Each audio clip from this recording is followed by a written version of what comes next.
"Geez, Lynn," I said, wiping a few drops of coffee from my pants. "You scared the shit out of me." She immediately popped out of view like a little kid that had been caught. I heard her scurry off towards the living room, and by the time I got to the front door, she was out of sight. It was really weird and just totally out of character for her, like I said, but I also found it kind of funny that she was being more playful and a little less serious. I shouted that I loved her and called her a weirdo.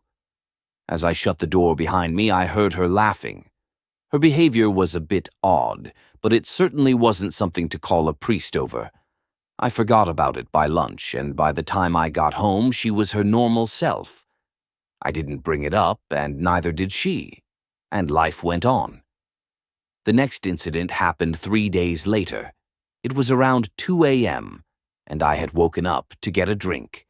I was standing at the kitchen island, jug of OJ in hand, when I felt a strong feeling that I was being watched.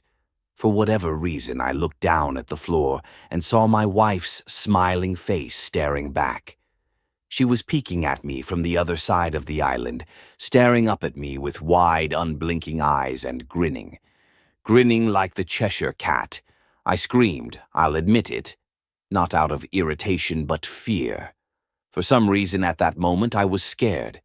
At the sound of my scream, Lynn scuttled backwards out of my view, her hands and feet smacking the tile floor as she hurried out of the kitchen on all fours.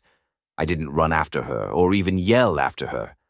I just stood there, frozen in shock, wondering what fuck had possessed her to do that.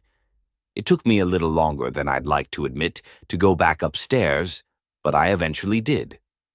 When I got to our bedroom, Lynn was lying on her side, asleep.